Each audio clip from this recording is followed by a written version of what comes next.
Hi friends, today we're reading Lilo and Stitch. Lilo was a bright, bubbly 5-year-old Hawaiian girl who lived with her big sister Nani. Lilo believed a small fish named Pudge controlled the weather, so once a week Lilo would take a sandwich to the tiny fish. Doing that often made Lilo late for dance class. One day Lilo arrived at the school soaking wet. As she hurried onto the dance floor, she dripped water everywhere, making her classmates slip and slide. "Stop!" cried the instructor. He asked Lilo why she was wet and late. When Lilo started explaining about Pudge, one of her classmates named Myrtle said, "You're crazy!" Lilo lost her temper and pounced on Myrtle. The instructor quickly pulled Lilo off the other girl. Lilo wasn't allowed to stay for the rest of the class. Like so many times before, the instructor called Nani to pick up her sister.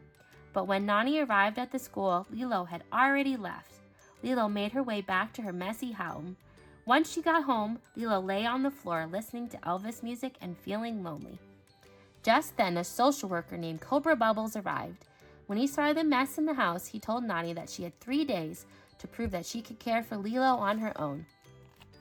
Meanwhile, in a faraway galaxy, an alien scientist named Jumba had created a strange creature called Experiment 626.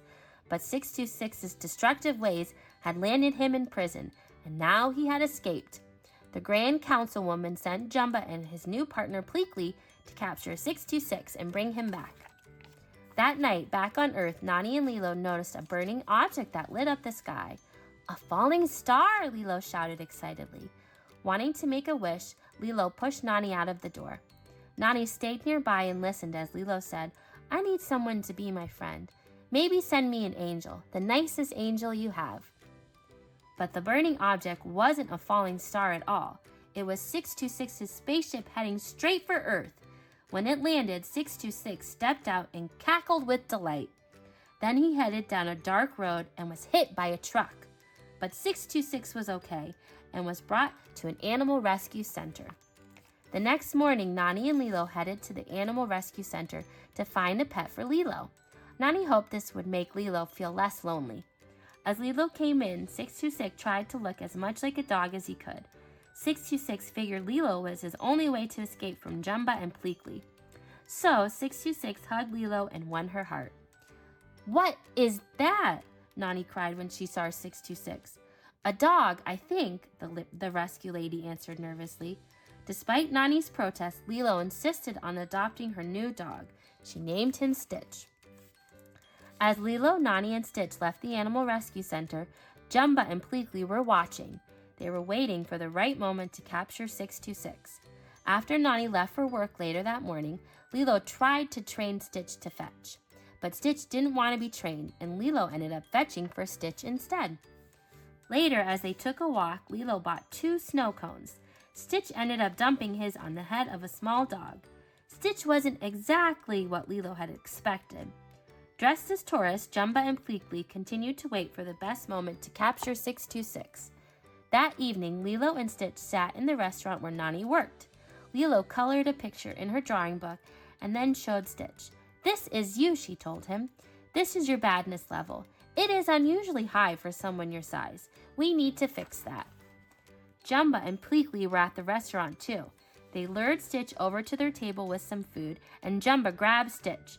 But Stitch suddenly opened his mouth wide and put it over Pleakley's head.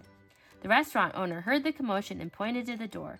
Since it was Nani's sister and the dog that had caused the problem, the owner fired Nani. Nani and Lilo took Stitch home. Lilo gave Stitch a comfy pillow, but he immediately shredded it to pieces. Then he ran into the kitchen, where he made a mess with the blender. Nani was furious. She picked Stitch up and carried him towards the front door. "We have to take him back," Nani told Lilo. "He was an orphan and we adopted him," Lilo yelled at Nani. "What about Ohana?" Nani stopped at the door. Their father had taught them that Ohana meant family, and that family meant nobody got left behind or forgotten. Knowing Lilo was right, Nani let Stitch stay. Stitch climbed into Lilo's bed and found a photograph of her family under the pillow. "Be careful with that," Lilo warned. The picture was all she had left of her father and mother. She snatched it away from Stitch. So Stitch amused himself with other things in Lilo's room, mostly by destroying them. Later that night, Stitch woke Lilo and showed her a picture in a book he had found. "That's the ugly duckling," Lilo yawned. She explained that the duckling in the story was sad because he was all alone and nobody wanted him. Lilo pointed to the next page. "Now the ugly duckling is happy because he knows where he belongs," she said. Stitch took the book and went to bed. The next morning, Cobra Bubbles came to visit again. "Heard you lost your job," he said to Nani. Before Nani could explain, Stitch whacked Cobra with a book. As Cobra left, he told Nani that she had to get a new job if she expected to keep Lilo. Then he said to Lilo, "And next time I see this dog, I expect it to be a model citizen." So Nani set out to find a new job. First, she applied at a local grocery store. While Nani spoke to the owner, Lilo tried to teach Stitch to behave. "Elvis Presley was a model citizen," Lilo explained. "I've compiled a practice list for you. Number 1 is dancing." Unfortunately, their dance routine knocked over the store owner, so Nani didn't get the job. While Nani tried to get a job at a coffee shop, Lilo continued with Stitch's lessons. "Elvis played guitar," she said, handing Stitch a ukulele. But when Stitch played the instrument, the high note shattered the glass in the coffee shop, so Nani didn't get that job either. Finally, as Nani applied for a job as a lifeguard, Lilo prepared Stitch for his last lesson. "Okay, time to bring it all together," Lilo told him. As Stitch began to play his ukulele, tourists crowded around him to take photographs. But their camera flashes upset Stitch, who caused a commotion. Once again, Nani didn't get the job. Everything that could go wrong had gone wrong. The unhappy sisters sat down on the beach. Just then, David, a good friend of Nani's, saw them. To cheer the sisters up, David suggested they all go surfing, so the group headed for the waves. As Nani began to surf, she quickly forgot her troubles. Stitch clapped his paws in delight as David and Lilo rode the crest of a wave. For a little while, everyone was happy. But as Nani, Lilo, and Stitch rode a giant wave, Jumba sneaked up behind them. Jumba grabbed Stitch and pulled him under the water. Desperate, Stitch grabbed Lilo and began dragging her down, but David and Nani pulled her to safety. Stitch managed to fight off Jumba and Pleakley before passing out underwater. Luckily, David rescued Stitch and swam back to the beach with him. While Nani checked to make sure Lilo was okay, Stitch quickly recovered from his ordeal. Cobra Bubbles, however, had seen everything. He told Nani privately that he didn't think she could take proper care of Lilo anymore. It was time to think about finding a better home for her sister. As David and Stitch watched the sad Nani and Lilo leave, Stitch couldn't help feeling it was all his fault. That night, Lilo studied her family photo.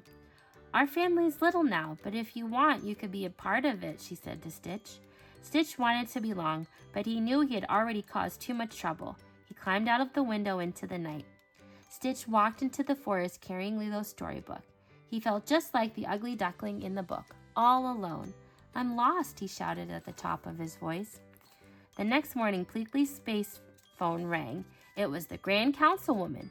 Jumba and Pleakley were taking too long, so she fired them. Jumba headed off to find Stitch anyway and spotted him in the forest. But Stitch didn't run. He explained that he was waiting for his family. "You don't have one. I made you," Jumba insisted. He said that Stitch was programmed to destroy.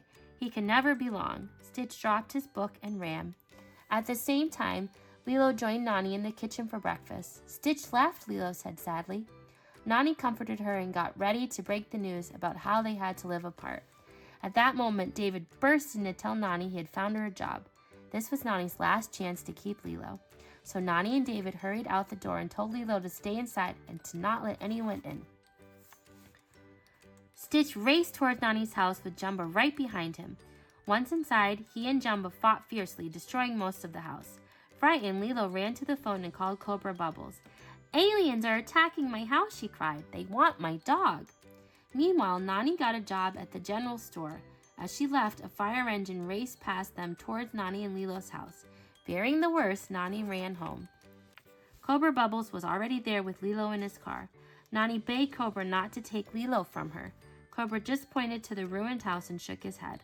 As Cobra and Nani argued, Lilo slipped out of the car and ran into the forest. Stitch followed her. Wanting to apologize, Stitch handed Lilo her scorched family photo, which he had managed to recover from the fire. Then Stitch transformed back into his alien shape. Lilo now understood he had never been a puppy. "You ruined everything," she cried. Just then, an alien named Captain Gantu appeared. He had been sent by the councilwoman to finish the job Jumba and Pleakley started. Gantu captured Lilo and Stitch and took them to his spaceship. Stitch escaped, but just as he was trying to free Lilo, Gantu started his spaceship and Stitch was knocked off. Nani arrived just as the spaceship flew into the sky with Lilo aboard. Luckily, Stitch convinced Jumba and Pleakley to help him rescue Lilo, so Nani and the three aliens took off in Jumba's spaceship. They caught up to Gantu's ship and attacked it. Soon they beat Gantu and freed Lilo. Then Jumba landed his ship in the ocean near David, who had been surfing. But their troubles weren't over yet. Cobra Bubbles was waiting on the beach for Lilo, and the Grand Councilwoman was waiting for Stitch. Stitch pleaded with the councilwoman. "This is my family. I found it all on my own. It's little and broken, but it's still good." Then Lilo showed her Stitch's adoption papers. A stickler for rules, the councilwoman agreed to let Stitch stay on Earth with Lilo, and Cobra let Lilo stay with Nani. Jumba and Pleakley stayed too. They became a part of Lilo's new family, and no one would ever get left behind again. Aw, that was such a cute story. Make sure you like and subscribe for more Read Aloud fun. Have a great day.